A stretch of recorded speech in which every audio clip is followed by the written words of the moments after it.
굉장히 능동적이고 역동적인 뭔가 새로운 것을 만들어내는 일처럼 느껴질 수도 있지만, 또 한편으로는 이 최초로라는 단어가 굉장히 많은 사람들에게 부담을 줄 수 있다는 것입니다. 왜냐하면 지금까지 아무런 문제 없이 잘 진행되어 오던 것들을 최초로 사람이 깰 수 있기 때문에 그렇다라는 것입니다. 오늘 이 교황의 결정만 해도 우리가 많은 사람들은 참 신선한 결정이었다라고 이야기를 하면서 그분이 내리신 결정을 좋게 받아들이고 있습니다. 야, 쉽지 않은 결정을 했다라고 얘기를 하면서 그분의 용기와 결단에 대해서, 그분의 믿음에 대해서 우리가 환영의 이야기들을 하고 있지만, 아마 추기경들 사이에서는 이 문제를 가지고 많은 골치들을 앓았을 거다라고 생각을 합니다. 왜냐하면 무엇보다도 지금까지 전례가 없었던 일을 그들이 처음 처리해야 된다라는 부담감과, 또 하나는 뭐냐면 내가 만약 추기경이 된다면 죽을 때까지 이 일을 하고 싶은데 그 앞에 선임자가 자의로 그 일을 그만두었다라는 선례를 남김으로써 이제 그 다음 때에 추기경이 되는 사람들은 어떻게 됩니까? 교황이 되는 분들은 나도 이 일을 미리 그만두어야 되나 하는 것을 결정해야 되는 선례를 남겼기 때문에 그렇다라는 것입니다. 여러분, 저는 이 교황이라는 분이 가지고 계신 그 권위와 위험에 대해서 다 알지를 못합니다. 그러나 우리가 한국 교회에 좀 대형 교회다라고 말하는 그 개신교회 목사님들이 그 자기 교회 안에서 행사하시는 그 권위나 우리가 위험들을 볼 때 제가 그 목사님들이 자기 교회 안에서 가지고 있는 이 명예나 위험이다라는 것은 마치 일국의 대통령과 비교해서도 결코 뒤지지 않는 그런 파워들을 가지고 있다는 것을 저희가 잘 알지 않습니까? 우리가 그런 것들과 비교해 보았을 때 한 교회의 담임 목사도 그런 힘과 위험을 가지고 있는데, 전 세계 모든 캐톨릭 신자들의 수장이 되는 이 교황이 누릴 위엄과 권세라는 것은 아마 설명할 수 없을 만큼 크고 높은 것일 것입니다. 그런데 가만히 있으면 자기가 죽을 때까지 아무도 그가 누리고 있는 지위와 명예에 대해서 간섭하지 않을 텐데, 이것을 스스로 내려놓았다라는 사실 그 자체가 이 종교가 무엇이냐를 떠나서 많은 사람들에게 귀감이 되고 그분의 결단을 용기 있다라고 우리가 칭찬하고 존경하게 되는 것 같습니다. 그래서 제가 이 교황이 되신 분이 자기 스스로 사임한 것이 이렇게 대단한 일일까? 왜 이전에는 한 번도 교황들이 자기 스스로 사임을 한 적이 없었을까를 찾아보기 위해서 그 인터넷에 역대 교황이다라고 한번 쳐봤더니 그 역대 1대 교황부터 지금까지 교황의 쭉 이름과 재위 기간이 이렇게 쭉 떴습니다. 근데 한 가지 재미있는 것이 뭐냐면, 제가 그 사실들을 보면서 왜 이분들이 죽을 때까지 교황의 일을 했었는지를 제 나름대로 납득할 수 있는 증거를 제가 발견하게 됐는데, 그게 뭐냐면 그 1세기부터 3세기까지 그 약 300년의 역사 동안에 교황이 몇 분이나 계셨냐면 약 30명가량이 계셨습니다. 그러니까 여러분, 300명을 30명으로 나누면 한 명의 재위 기간이 평균 몇 년 정도 됩니까? 10년 정도 되시죠. 그런데 이 기간 동안에 교황을 지내셨던 분들 중에 3분의 2가 순교를 하셨습니다. 그러니까 죽을 때까지 교황을 하신 게 아니라 뭡니까? 이분이 교황을 하시다 죽은 거죠. 그래서 다음 때 교황을 그때서야 부랴부랴 뽑은 겁니다. 그렇기 때문에 교황의 임기가 어떻게 된 겁니까? 죽을 때까지 하게 되었다라는 것인데, 여러분, 당시에 처음에 교황들은 그 권세와 명예를 누리기 위해서 죽을 때까지 그 자리를 차지했던 것이 아니라, 여러분, 교황이라는 자리가 어떠한 자리였다라는 것입니까? 가장 최전선에서 목숨을 내어놓고 복음을 전하는 일을 감당하는 자리, 바로 그 자리가 교황의 자리였다라는 것입니다. 그러다가 복음을 전하다 순교를 했기 때문에 다음 때 교황을 부랴부랴 뽑게 된 그 역사가 이제 세월이 지나면서 교황은 죽을 때까지 한다라는 그런 잘못된 역사로 자리를 잡게 되었다라고 제가 이렇게 생각을 하게 되었습니다. 자, 그러한 그들의 결정이와 그들의 역사가 어찌 되었던지 간에 그 교황의 결정을 바라보면서 제 마음속에 참 마음이 무겁고 답답함을 느꼈습니다. 여러분, 교황도 이런 결정을 내리는데 하물며 지난날 이 캐톨릭이 가지고 있었던 종교적인 부패 가운데에서 우리가 하나님 말씀대로 성경대로 살자라고 말을 하면서 종교개혁을 감행했던 우리 개신교가 과연 얼마나 그 교황의 결정과 비교해 봤을 때 현재 우리의 모습들이 부끄럽냐 하는 것입니다. 이제 그 종교개혁이 바로 우리 가운데 필요한 그런 시대를 지금 우리가 살고 있기 때문에 그렇다라는 것입니다. 그런데 제가 느끼는 이 마음의 무거움과 답답함이라는 것이 무엇이냐면 마치 우리가 생활을 할 때 하나님이 우리를 전혀 안 보시고 계신 것처럼 우리가 생각을 하면서 살고 있기 때문에 제가 참 마음이 무겁고 답답함을 느낀다라는 것입니다. 여러분, 우리는 이 땅을 살아가면서요, 내 마음속으로만 생각했으면 하나님이 이것을 모를 것이다 라고 생각을 합니다. 세상 사람들이 보지 못하고 알지 못했으면 하나님도 보지 못하고 하나님도 아시지 못할 것이다 라고 생각을 합니다. 그래서 또한 내가 한 행동이나 내가 한 생각이나 내가 한 말이 그 당사자에게 직접적으로 피해를 주지 않으면 이것이 죄인지조차도 모르고 넘어갈 때가 많이 있다라는 것입니다. 그러나 성경은요, 이런 우리의 마음과 우리의 생각을 뭐라고 판단하시냐면 12절 말씀에 보면 여호와의 목전에서 악을 행하니라 라고 판단해주고 계신다라는 것입니다. 이 말씀은 무엇입니까? 하나님은 모든 것을 아신다라는 것입니다. 하나님은 모르시는 것이 없으며 우리의 모든 것들을 판단하시며 그 판단이 필요한 모든 증거들을 가지고 계신 분이 바로 하나님이시다라는 것을 의미하는 것이 바로 여호와의 목전에서 악을 행한다라는 것입니다. 여러분, 우리가 이 사실을 늘 우리의 마음속에 염두에 두고 산다라고 한다면 내 생각과 내 행동을 늘 하나님께서 보고 계시며 그것을 판단의 근거로 삼고 계신다라는 것을 우리가 인식하고 있다면 우리가 절대로 하나님 앞에서 함부로 마음을 먹거나 함부로 말을 하거나 함부로 행동할 수 없다라는 것입니다. 여러분, 우리 부모님들은 이것을 늘 경험하시지 않습니까? 우리 자녀들이 부모 앞에 와서 아무리 부풀려서 이야기를 하고 아무리 상대방을 비난하고 나를 높이고 얘기를 한다고 할지라도 부모 눈에는 다 보이지 않습니까? 니네들이 어떤 일이 있었구나. 누가 얼만큼 잘못했고 네가 아무리 상대방을 비난하고 네가 잘한 것 같아도 내가 보니까 네가 이만큼 잘못했고 상대방이 이만큼 잘못했고 이게 부모의 눈에는 다 들어오지 않습니까? 모든 상황을 다 파악할 수 있는 게 바로 이 부모의 마음이고 부모의 생각 아닙니까? 그런데 하나님께서 바로 우리들의 모든 생각과 우리의 마음과 행동을 그렇게 판단하시면서 알고 있다라는 것입니다. 그런데 바로 이런 공의의 하나님 앞에서 우리가 늘 무엇이라고 변명을 하냐면 하나님, 내가 상황이 이렇기 때문에 이렇게 할 수밖에 없었더라고 늘 변명하는 삶을 살고 있다라는 것입니다. 나와 같은 상황에 처해보지 않았으면 내 이 상황을 이해할 수 없어. 내가 왜 이렇게 행동하는지 당신은 이해할 수 없어. 하나님도 이해하지 못하셔 라고 우리가 늘 이야기한다라는 것입니다. 그런데 하나님께서 오늘 그렇게 이야기하는 우리들을 향해서 너희 절대로 이 사람을 보면서 변명하지 말라라고 예를 들어주시는 사람인데 바로 그 사람이 오늘 본문 가운데 등장하는 에훗이라는 사람입니다. 여러분, 이스라엘이 하나님 앞에 범죄함으로 하나님께서 이스라엘을 징계하시기 위해서 모압이라는 나라를 강성하게 하셔서 이스라엘 땅을 18년 동안 압제하게끔 하셨습니다. 이 압제 가운데 이스라엘 백성들이 하나님 앞에 하나님, 너무 힘들어서 못 살겠습니다.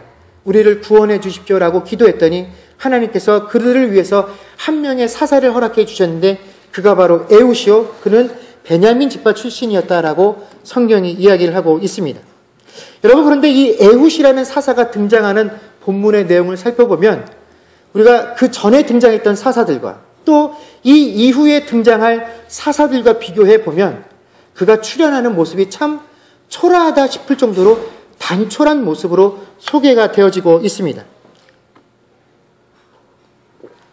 이 사사기에 등장하는 많은 사사들 가운데 대부분의 사사들이 등장할 때 어떻게 이 사람들이 하나님을 만나고 또 어떻게 하나님께 부름을 받고 그가 어떠한 과정들을 통해서 하나님께 확신을 갖고 그 확신을 가지고 얼마나 당당한 모습으로 이스라엘 백성들 앞에 사사로 서게 되었는지를 성경이 우리에게 보여주고 있습니다.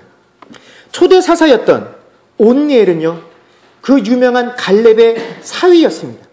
성경이 그 사람이 사위였다라고 우리에게 이야기를 해주며 하나님의 영이 그에게 임함으로 그가 사사라는 직분을 감당했다라고 이야기를 하고요. 그 다음에 등장하는 드보라와 바락이라는 사사는 비록 이 드보라가 여자이기는 했지만 그는 그 시대에 이미 유명한 사사요 선지자로 이름을 떨치고 있었고요.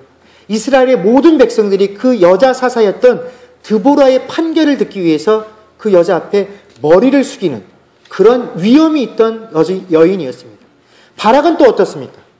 그가 전쟁을 하러 나갈 때 그가 군대를 모았더니 이미 10,000명이라는 군대가 모일 만큼 하나님의 능력과 당당함이 임해 있었고, 우리가 지난번에도 살펴보았던 기드온은 정말 이런 사람이 있을까 싶을 정도로 하나님께서 그에게 찾아오셔서 하나에서부터 10까지 차근차근 그가 묻는 것에 다 대답을 해주시고, 심지어 내가 정말 사사로 부름 받은 것이 맞습니까? 라고 의심을 할 때조차도 하나님께서 그를 격려하시고 위로하셔서 그를 사사로 세워주셨을 때, 그런 그가 전쟁을 하기 위해 군사를 모았더니 무려 32,000명이나 모이는 그런 능력이 있었다라는 것입니다.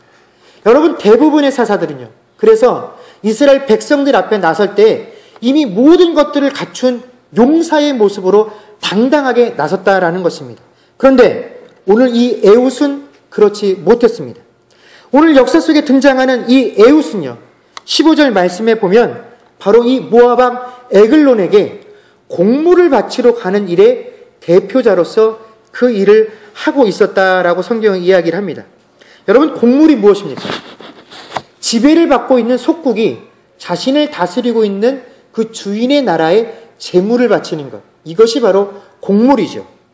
이 의미는 당신이 나의 주인이요 나는 당신의 종이다라는 것을 드러내고 공표해주는 일이 바로 이 공물을 바치는 사건입니다. 참 인간적으로 수치스럽고 부끄러운 상태이고, 이 일을 하도록 뽑힘을 받아서 이 일을 대표한다라는 것은 자기 개인적으로 참 수치스러운 경험입니다. 그런데 이 일을 하도록 다른 사람도 아닌 사사인 에훗이 사람들에게 뽑혀서 가게 되었다라는 것입니다.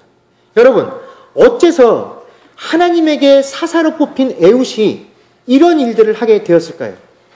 그것은 에훗이 가지고 있는 신체적인 약점 때문에 그렇습니다. 그 신체적인 핸디캡이 무엇이냐면 그가 바로 왼손잡이였다라는 것이죠. 이제 이미 우리가 잘 알고 있지만 이 왼손잡이라는 의미는 우리가 지금 말하는 것처럼 오른손잡이가 아닌 왼손잡이의 의미가 아닙니다.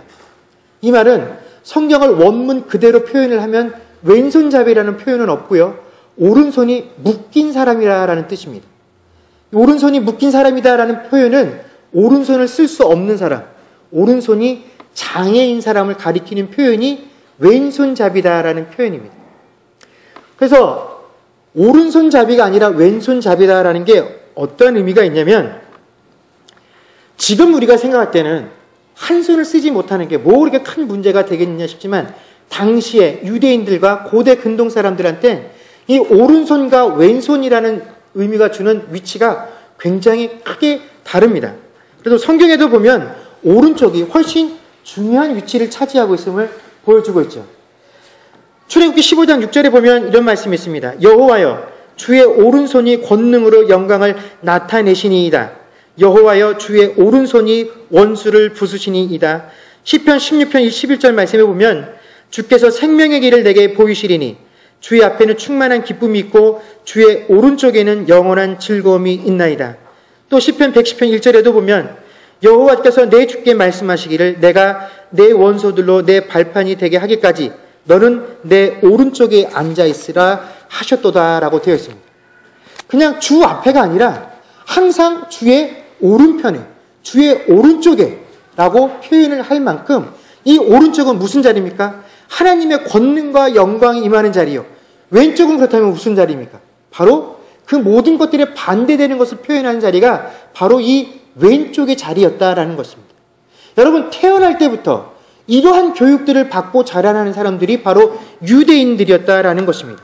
그러니 여러분, 단순히 오른손을 쓰지 못한다라는 것은요, 육체적인 결함을 가지고 있다라는 것뿐만 아니라 바로 세상의 많은 사람들에게 저 사람이 태어날 때부터 하나님께 징계받은 그런 사람이다라는 의미를 가지고 살아간다라는 것입니다.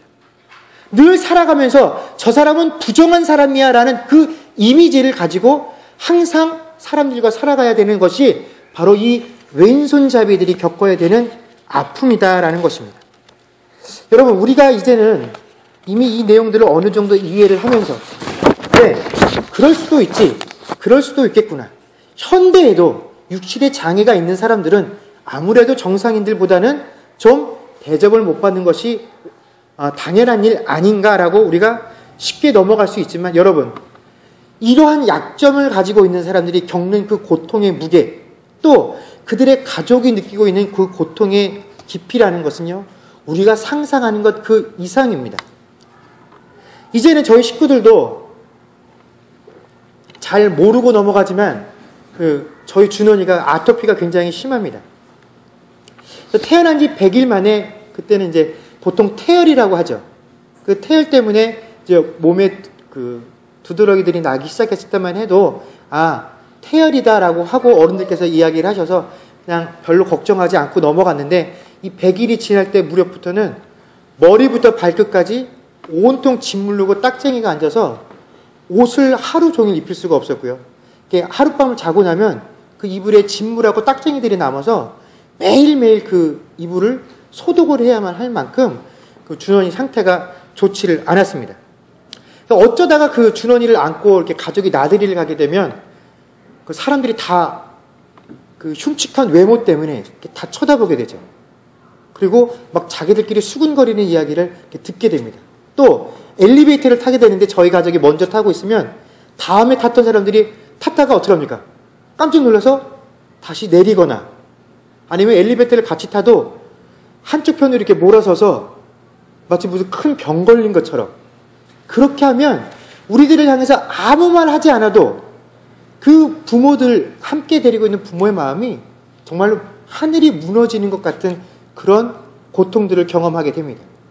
그런데 여러분, 이 아픔을 주는 이런 행동들이요, 교회 안에서 믿는 자들 사이에서도 얼마든지 벌어진다라는 것입니다.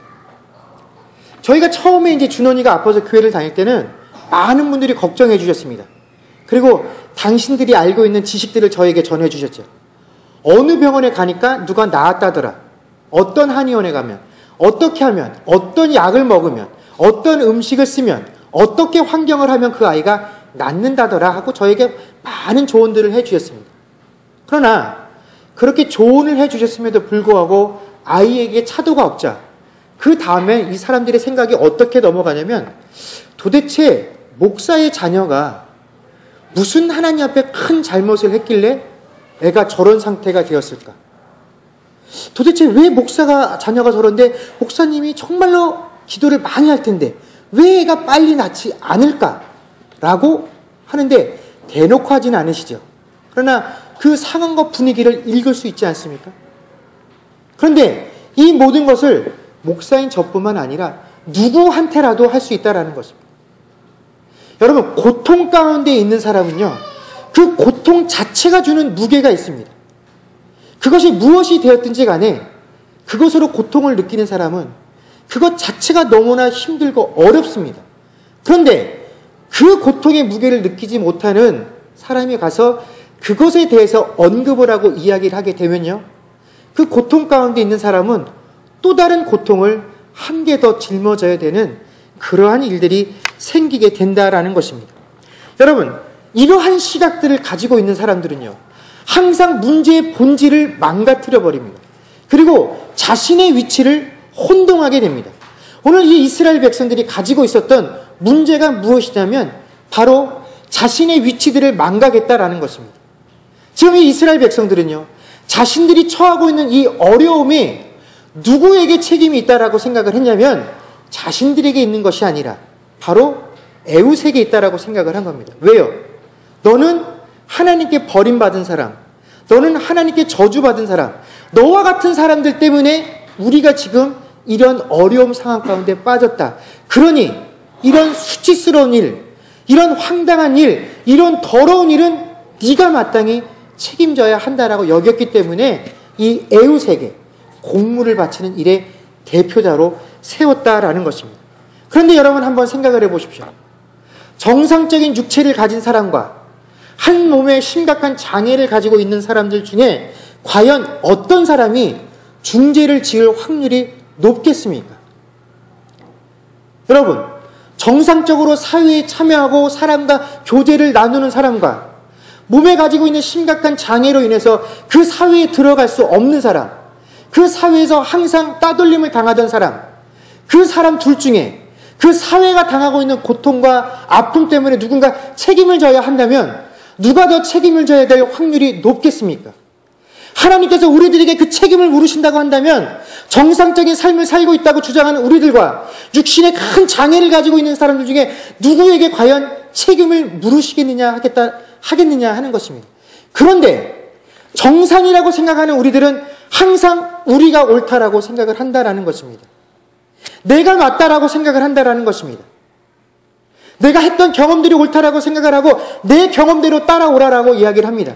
내 판단이 맞다라고 생각을 하고 내 판단대로 따라오라고 생각을 합니다. 그 증거가 내가 정상인 것이라고 이야기를 하고 네가 틀린 이유가 지금 네가 고통받고 있는 그것 때문이다라고 판단을 하는데 여러분 그것은 우리의 편견이요 선입견이다라는 것입니다. 그래서 하나님께서 어떻게 하십니까? 오늘 모든 사람들이 정상이라고 생각하고 있는 그 사람들을 다 내려놓으시고 그들이 뭔가 잘못되었다라고 하나님의 저주 가운데 있다라고 생각하는 바로 그 왼손잡이 에웃을 세워서 이스라엘을 사사로 세우시고 그로 하여금 정상인 사람들을 구원케 하는 역사를 담당하게 하셨다라는 것입니다. 여러분 보통 이 에웃과 같은 경험들을 하시는 분들, 에웃과 같은 상태에 있는 분들은요, 두 가지로 자신의 삶을 반응합니다. 첫 번째는요, 처음부터 끝까지 모든 것들을 남들에게 의존하기 시작합니다. 자신의 자존감이 낮아져서요, 나 혼자서는 절대로 무엇을 할 수 없다라고 생각을 합니다. 나는 이런 상황이기 때문에 아무것도 할 수 없어. 나는 이런 형편이기 때문에 아무것도 할 수 없어. 내게 이것이 있다면 할 수 있지만 이것이 없어서 할 수 없어 라고 항상 판단을 하게 됩니다. 그래서 모든 것들을 남들에게 다 의존하려는 경향들이 있습니다. 또 다른 경우는요, 사회에 대해서 적대감을 느끼는 거죠. 내가 이런 약점이 있다라고 해서 너희가 나를 이런 식으로 대접을 해? 하는 그런 삐뚤어진 마음들이 사회에 대해서 공격적인 마음들을 가지게 됩니다. 그래서 실제로 주는 도움이나 사랑이나 그 긍휼의 마음들에 대해서 편안하게 그것들을 받아들이지 못하고 항상 마음의 가시를 가지고 그것들을 받아들이게 된다라는 것입니다. 여러분, 그러나 이 에웃을 한번 보십시오. 여러분, 이스라엘이 가장 고통받고 있을 때 그 마음에 쾌재를 느낄 사람이 누구겠습니까? 에웃이다라는 것입니다. 너희 정상이고 나 한 손에 장애가 있다고 해서 너희 항상 나를 이런 식으로 대접했었지. 그래, 정상인 너희들이 얼마나 하나님께 잘해서 지금 너희는 이런 상태냐. 내가 늘 이렇게 고통받고 사는데 너희도 나랑 똑같이 고통받았으면 좋겠다. 차라리 이 모압의 압제로부터 너희가 해방되지 않았으면 좋겠다. 나도 고통받고 너도 고통받으면서 살자라고 마음먹을 수 있었다라는 것입니다. 그러나 여러분, 이 에웃은 어떻겠습니까? 하나님께서 그 에웃을 불러 그들을 구원하는 그 사사의 직분을 맡기셨을 때 그동안 자신이 받았던 그 모멸감들과 자신이 지금까지 사람들을 통해서 받았던 그 고통의 무게들을 다 내려놓은 채 자신이 가지고 있는 그 연약함을 지닌 채, 아니 그 연약함을 무기로 삼아 바로 사사의 직분을 감당하게 되었다라는 것입니다. 여러분, 16절 말씀을 보면 이 에웃이 처음 모압 왕에게 공물을 바치기 위해 섰을 때 그가 오른쪽 허벅지에 칼을 한 자루 가지고 몰래 숨겨서 들어갔습니다. 한 규빗, 지금으로 하면 약 30cm가 넘는 칼을 가지고 들어갔는데 어떡합니까? 아무에게도 들키지 않았습니다. 그 말은 무엇을 의미합니까? 누구도 그의 몸을 수색하지 않았다라는 것이죠. 왜 그랬겠습니까? 이 한손의 장애를 가지고 있는 사람이 감히 자신들의 왕을 시해할 만큼 그런 능력, 그런 위인이 되지 못한다라고 판단을 했기 때문입니다. 여러분 뭡니까? 적국에 있는 사람들조차도 이 에웃을 철저하게 무시하고 외면한 결과가 바로 이 에웃이 바로 모압 왕 에글론을 죽일 수 있었던 이유였다라는 것입니다. 그래서 그가 다시 돌아와서 왕에게 왕이시여 당신과 단둘이서만 얘기하고 싶습니다 했더니 왕이 아무런 의심 없이 모든 사람들을 다 물리치지 않습니까? 그리고 결국 이 에웃이 숨겨갔던 그 칼에 의해서 죽임을 당하게 되었다라는 것입니다. 여러분, 이 모든 것이 가능할 수 있었던 것은 에웃이 가지고 있었던 그의 능력이나 탁월함이 결코 아니다라는 것입니다. 그의 연약함이요 그의 부족함 그대로를 하나님께서는 쓰셨다라는 것입니다. 그를 사사로 삼기 위해서 하나님이 그의 연약함들을 변화시키지 않으셨다라는 것입니다. 그를 사람들 앞에서 사사로서의 웅장하게 용사로서 보여주시기 위해서 그의 모든 환경을 바꾸신 것이 아니라 그가 가지고 있는 약점 그대로를 내세우셔서 사사의 일을 감당하게끔 하셨다라는 것입니다. 지금 우리가 이 상황들을 보면서 야, 참 절묘하다. 하나님께서 이 일을 이루시기 위해서 에웃의 그 연약함까지 쓰셨구나. 하나님의 예비하심과 하나님의 역사심이 정말로 대단하시구나 하고 생각해서는 곤란하다라는 것입니다. 여러분, 우리가 이 일을 너무 당연한 것으로 여기서는 안 된다라는 것입니다. 여러분, 비록 신체적 결함이 있고 많은 사람들에게 손가락질 받는 인생을 사는 에웃이지만 그 에웃이라고 해서 자신의 목숨의 소중함을 알지 못했겠습니까? 내가 지금 이 일을 감당하기 위해서 모압 왕에게 나아갔을 때 만에 한해 누구라도 내 몸을 수색하겠다고 하면 나는 그 자리에서 죽임을 당할 텐데 그러한 일을 단지 한 손이 장애라는 이유 때문에 할 수 있겠느냐는 것입니다. 내가 차라리 세상에서 손가락질 받고 사려니 한번 세상에서 멋진이라고 한번 죽지 이런 마음으로 될 수 있는 일이 아니다라는 것입니다. 그렇다면 도대체 에웃이 세상에서 모멸감을 받고 손가락질 받는 인생을 살았음에도 불구하고 바로 그 손가락질하던 인생들을 향해서 목숨을 내어놓고 그 일들을 감행할 수 있었던 그 힘이 도대체 무엇이냐는 것입니다. 그것이 바로 하나님과의 교제를 통한 인격적인 만남이 있었기 때문에 가능했다라는 것입니다.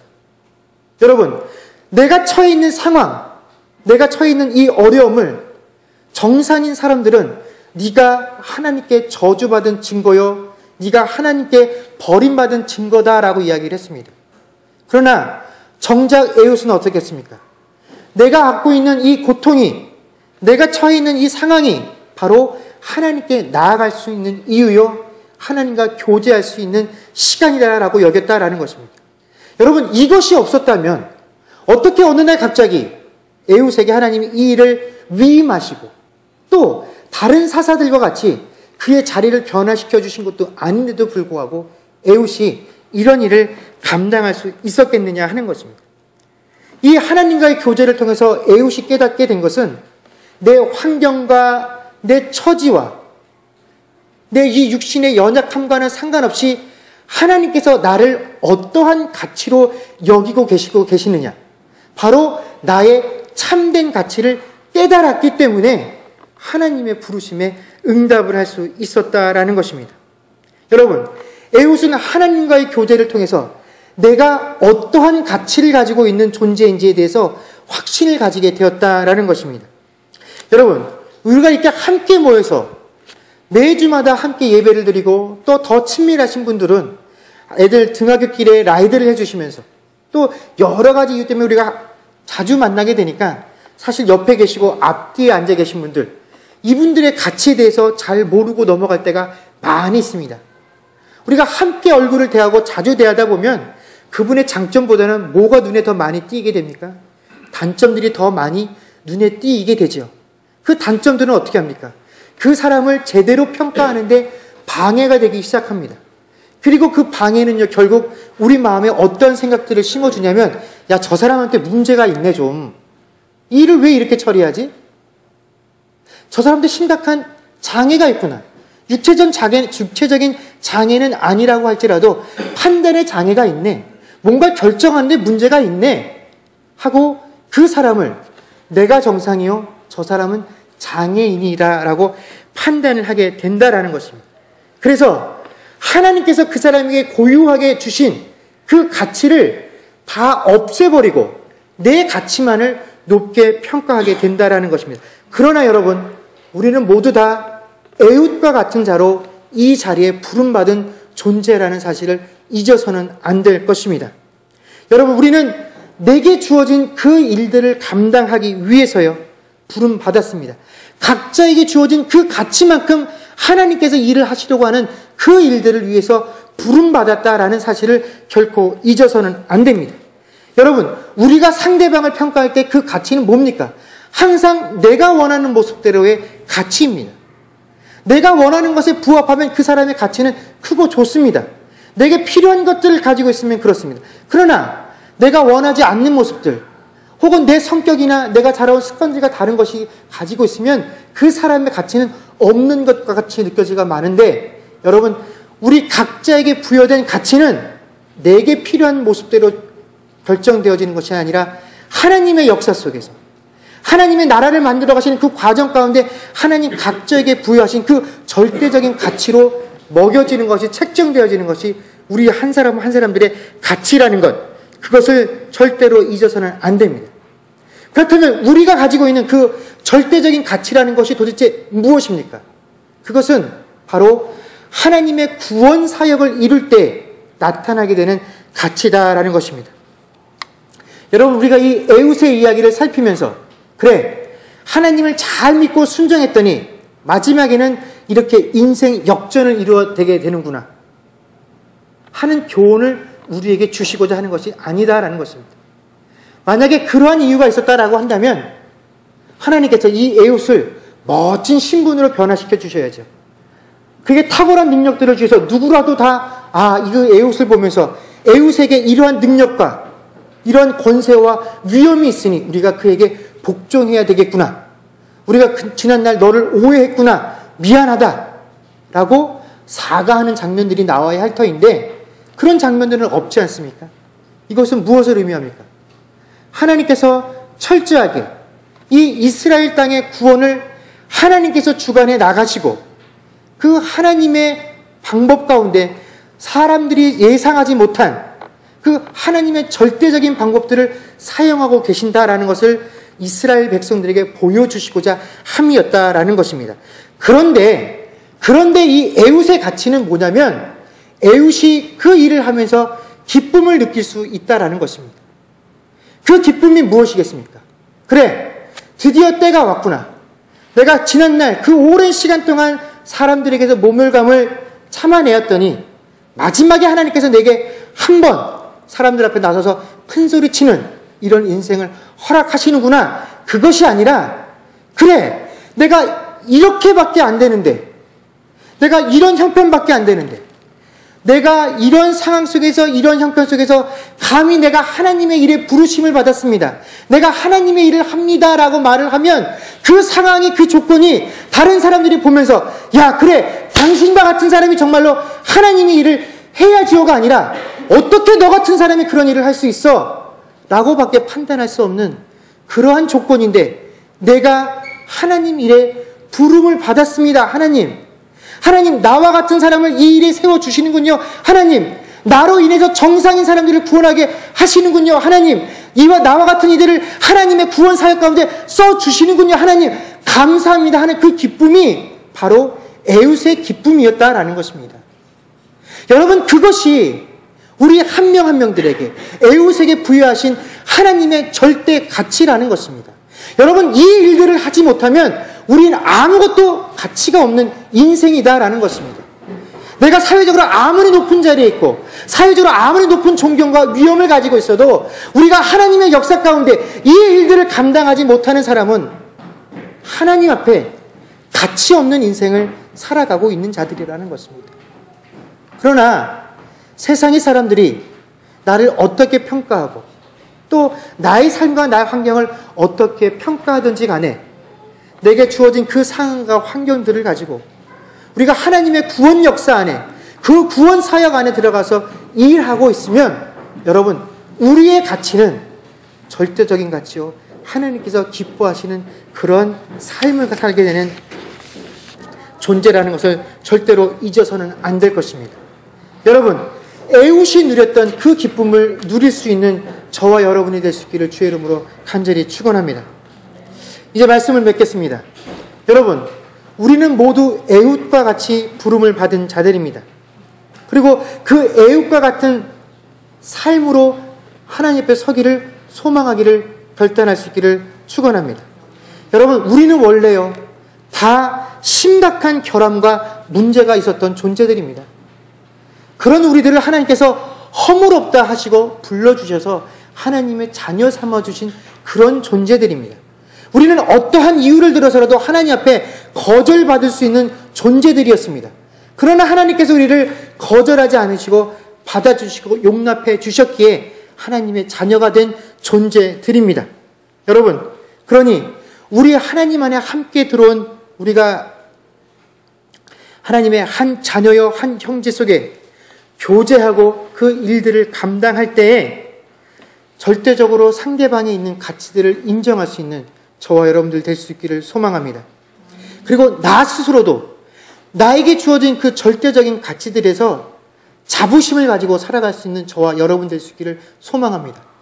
여러분, 절대로 여러분의 삶과 여러분들의 환경 가운데 주어진 그 삶의 무게들 속에서 여러분 지는 여러분들 되지 않기를 소망합니다. 그 삶과 그 환경과 그 고통 그대로 하나님께서 오늘 이 에웃과 같이 쓰실 줄로 믿습니다. 바로 여러분 한 명 한 명들을 통해서 하나님께서 구원하시고자 하는 그 사람들, 그 대상들, 하나님께서 만들어 가시고자 하는 그 하나님의 나라들을 만들어 가실 줄로 믿습니다. 여러분, 내 연약함이 바로 하나님 쓰시기에 가장 적합한 것임을 믿는 저와 여러분들 되기를 소망합니다. 그래서 그 연약함 때문에 하나님 앞에서 기뻐할 수 있는, 그리고 그 연약함들을 자랑할 수 있는 저와 여러분들 되기를 다시 한번 주의 이름으로 간절히 축원합니다. 기도하겠습니다.